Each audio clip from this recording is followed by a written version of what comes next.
Welcome to the Dirty Side of Leadership podcast with Ron and Kristin, where leadership meets entertainment. This podcast features stories with names and certain aspects that have been changed to keep submissions private. Enjoy the show. Welcome to the Dirty Side of Leadership podcast, where leadership meets entertainment. I'm Kristin Sokoloff, your co-host, and Ron Ward is my co-host. And joined by us is a special guest, Fares. Now, Fares, I want to welcome you to the Dirty Side of Leadership. We are so excited to have you.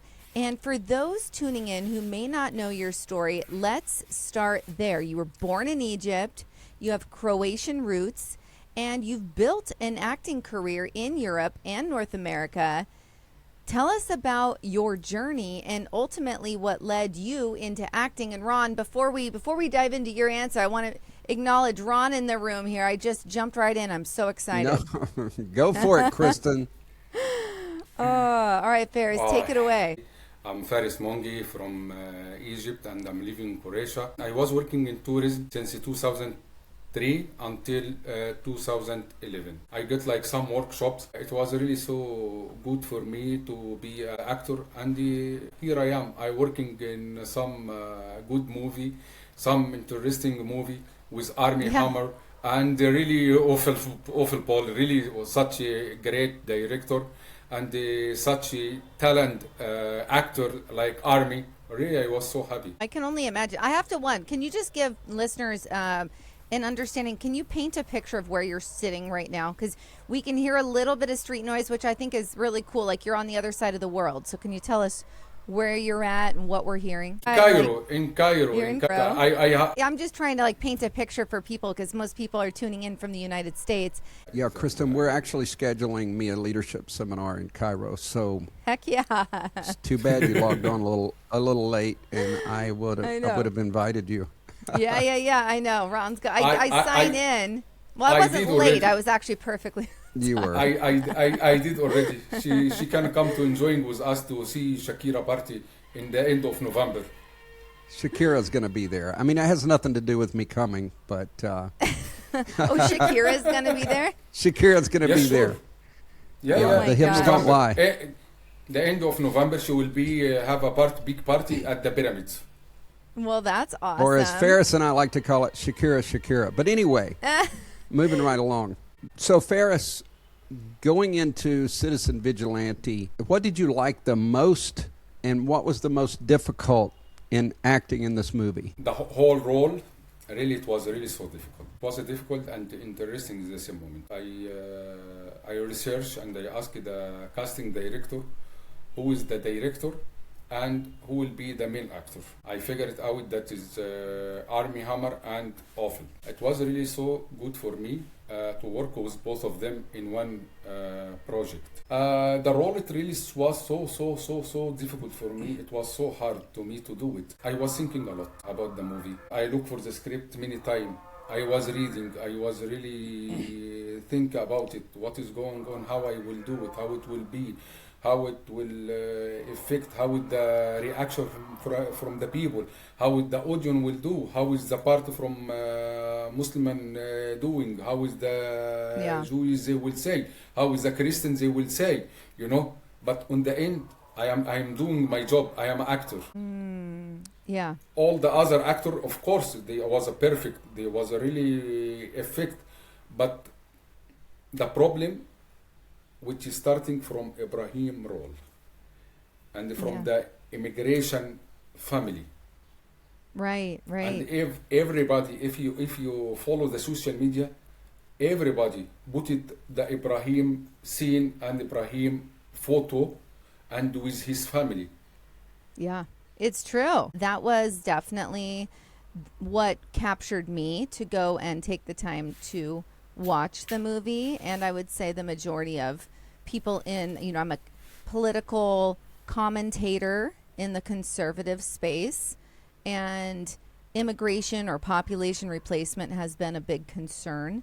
And that's all over Europe and North America as well, and even in Asia. So what you were doing really spoke to, I know, my audience and folks in my arena.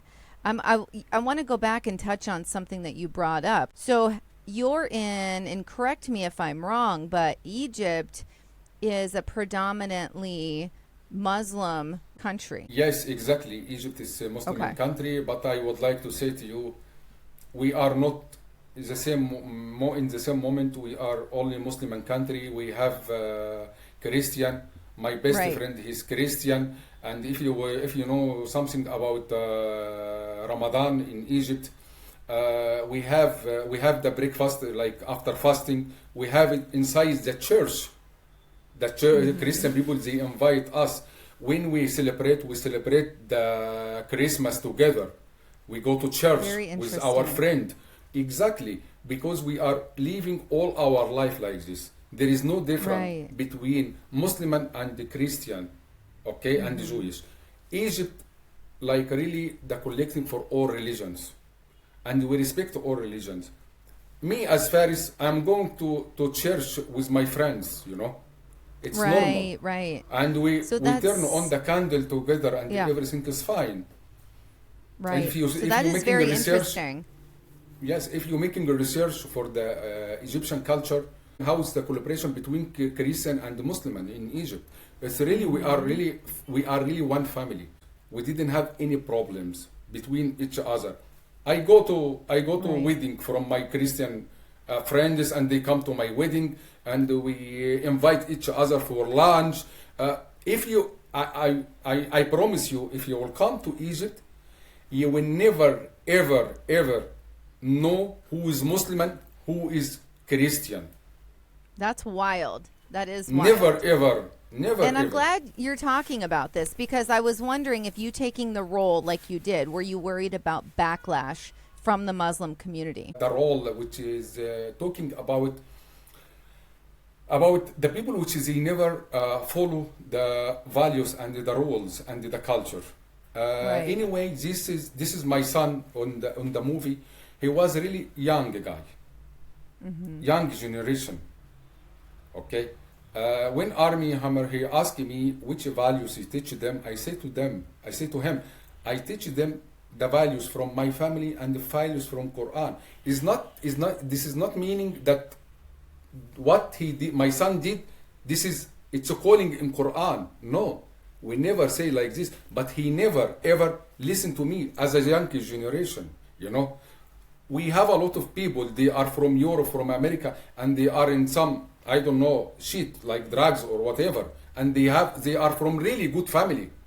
It's not meaning. It's mean this movie because the social media putting the spotlight over this Quran, only this word which is making problem. But okay, you can imagine or you can think a little bit about it. Quran never say like this. Quran never say that we do such bad stuff for the women or for the foreign people or for Christian people. Okay, and but my answer for Army on the movie, Right. like he didn't listen to our values. It was a question and he got answer. You know, but the social media is Right. social media everywhere. You know, they just Yeah. spot over to make a problem, to making propaganda. You know, Very but interesting. okay, this movie is really so interesting and they put a spot over a lot of problem around the world, not only in America, not only in Europe. Also, we have the same problem with immigration here in Egypt because we really different culture. You understand? Different mentality everywhere. For example, you have a problem in America from Mexico to United States of America. You have such a problem because the different mentality, different culture. Right. Not religion. Forget the religion. I will never talking about religion because all the religions in the world or the humanity, not only religion, they never say doing something bad for other people. Never ever. You know. So the religion never talking bad about the community. So the different culture, different mentality. Yeah. That But makes now- sense. You're basically saying there's going to be bad actors, and sorry, not literal actors, but people that do illegal things no matter what the religion, and it's Exactly. unfair to have that person or that grouping of people represent a religion as a whole or a nation as a whole. I completely understand where you're coming from. I want to ask you, I want to talk about Germany here, because this film, Citizen Vigilante, that you starred in, it faced regulatory hurdles in Germany before ultimately receiving clearance for a theatrical release. But what was that experience like from your perspective, and did it surprise you? Because this is his people. He understands what is the result. And if from beginning he do something and he get bad result after showing the movie, who will be responsible? Who will be? Right. So you think that one of the reasons they were concerned that if they aired that, it would be inflammatory and it would cause issues. It's interesting. I will say that I think that Germany banning it actually fueled that censorship, fueled the success in the United States, because in the United States, we don't want censorship of any type. We don't respect censorship. And so I feel like it's like that forbidden fruit. Okay, so it's completely censored in Germany. Now we want to know what it's all about. So have you talked about that in your film community of the Citizen Vigilante grouping of thank you, Germany, because now from you censoring it, the United States got very excited and wanted to see it? For my opinion, the movie, it's really drive the people. Maybe some, of course, all of us when we was young, when we was like a baby or something like this, all of us we wanted to be like Superman, and we wanted to fly somehow. It's really people didn't really jump like off a building, so that's good. Yes, of course, on the fresh air. So all of us you jump Ron, from. with your criminal justice background, do you think that the success, let's talk specifically in North America or the United States, do you think that it was as successful as it was here because people, especially the American people, we naturally long for justice. We are built on a justice system, unlike many countries. What are your thoughts on that, Ron? Well, of course that's very true. We are being influenced. Fares is so right about social media. Conspiracies are running amok. But at the core of things, people want trust. They do want justice. But the thing of it is, it's like someone says, you don't worry about these things until they happen to you. Our perspective changes. Like if you're a victim of crime, your perspective is going to change in that moment. So, yes, I think justice, we always root for justice, even over the law. When we're watching a movie, when we're taking in things, we've always loved vigilante type scenarios. You can go all the way back to Bronson and some Hollywood actors. We love that vigilante, that one person. That's why we love superheroes. They don't work usually within the confines of our laws. But exactly. We root for them. As long as it's not totally contrary to our values, and Fares touched on this, what we believe is right. Like, Superman, Iron Man versus Captain America. Remember, there were some innocent people killed, and that's when the law violations came in. And that was a great story to decide where do we draw the line. And a lot of people rooted for the Avengers to be free to operate the way they wanted. But then there was a group that says they have to operate within the confines of the law. So that's a great perspective. And Fares, I agree with you on that. Yeah. Yeah, I'm curious with that, Fares, do you feel like there was a scene, and I have to pivot. I have to do a hard pivot because my audience definitely wants to know this. We wanted, Armie Hammer's character, right? We wanted him to be someone that you can look up to. Generally, you want to be able to look up to the vigilante from a moral standpoint. There is a scene that my audience did not like, that he ended up getting a hooker, that whole sex scene. And I'm really curious. A lot of people are like, why was that necessary? Was it trying to show that he is a sinner just like everyone else? Can you shed some light on? I'll be honest with you, all the movie all around the world, and I hope that you will agree with me. If they want to have good in social media to sell it more and more. You're just putting fighting and sex. Okay. Finish. And money. Can you get me in touch Finish. with your producer so I can give him my opinion? Like, because it was unnecessary. But no, that was I would the like main to say to you feedback. also, it was also for me. It was not. Of course, often he has his own opinion, and I respect it so much. But such a movie like this, it doesn't need it. It doesn't need. I agree. You know? Thank you. Yes, okay. it doesn't Well, need it. Appreciate the honest. Yeah, because honestly, like that's like I said, everyone I talked to, they said, "Why? That was so unnecessary." Exactly. And you're saying it kind of sounds like it was like a business decision. Oh, we better throw some boobs in there for it to sell. But that was interesting. Fares, tell us a little bit about Egyptian TV. You get all the streaming platforms. How is sex, drugs portrayed in Egypt? Okay. I would like to say to you, and I will send you some link. The Egyptian TV really, it's normal like American TV. Of course, we don't have like full sex, but we have the imagination for real sex, like kiss, hug, women with swimming costume, or just with her underwear. Drugs, Egyptian TV really it's normal. That's awesome.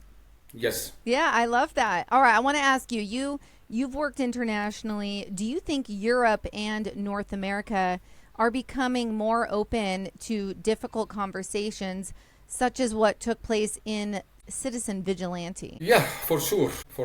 Europe now they looking forward how they deal with immigration. Really, they started doing something new, some new rules. In all religion, we have different mentality. So they have to put them in some school to teach them first the values, what is me, where they are, and a lot of stuff. And I'm really waiting for that. That's interesting. When people come over, there needs to be a process. Exactly. Of how you assimilate. We have to teach them first. Do you think so? And I completely agree with you on that. Ron, I'm curious from a criminal justice background. There's that. Yes, we have mass immigration, especially in Europe, but we have it here in the United States as well. And we are finding it problematic. I do see where having some type of formalized introduction into the culture, I see that, but there's always going to be that criminality to it. Help us understand, Ron, what we're seeing right now, and would a school like that or some introduction courses actually help?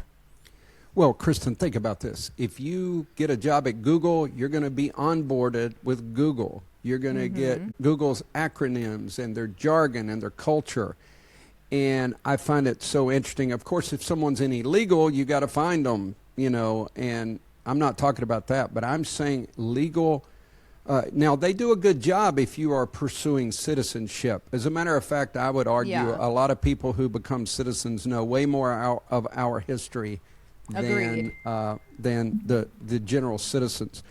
But yes, I do think there needs to be some type of orientation to American values, American culture, how we live, what's expected of people when they come into this country.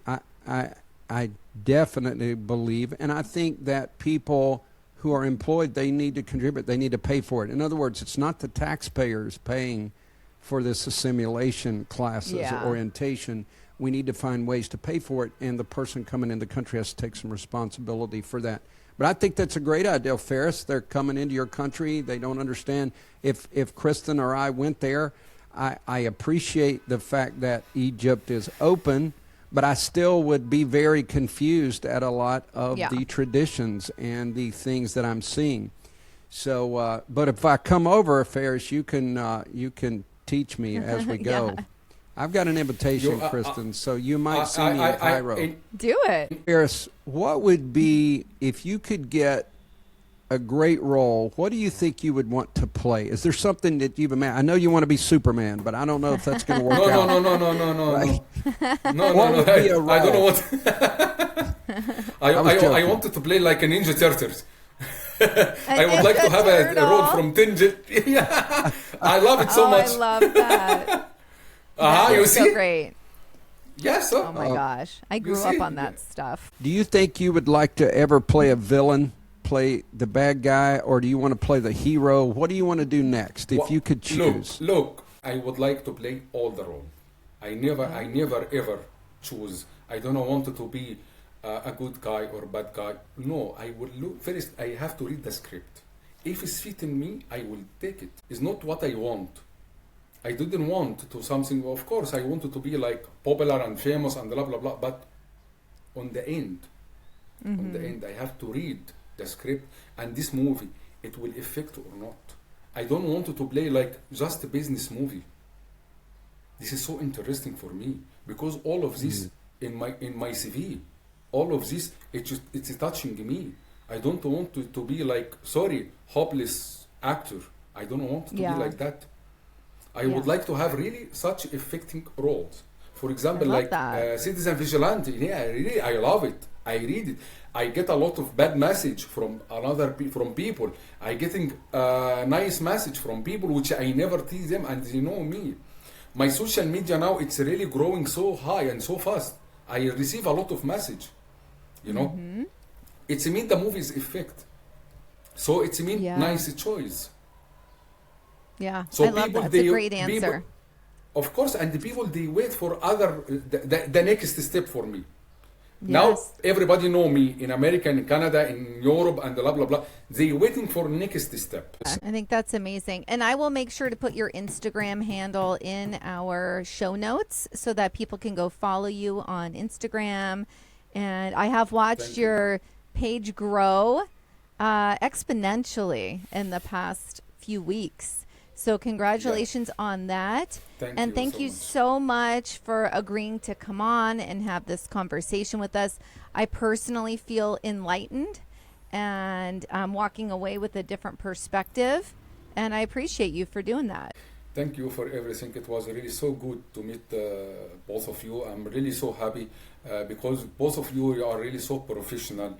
And really you're getting the right way, not like other people. They just wanted something small to go in some small details to get it something which doesn't need it to make you trouble, to make you in problem, to put you some. Thank you for everything. I appreciate both of you, and I'm really so happy to meet both of you. And I would like to say, see you in Egypt or in Croatia. I knew you were going to say that. Fares, so nice to meet you. Have to be. Yeah, you as well. I would like to have a research about Egyptian culture. Please do it. Yes. All right, everybody. We will do it. All right, everybody. Be the leader you're meant to be. We'll see you next week. The Dirty Side of Leadership podcast is brought to you by Forward Operations. If you'd like to book Ron or Kristin for speaking events, training, or executive coaching, visit forwardoperations.com.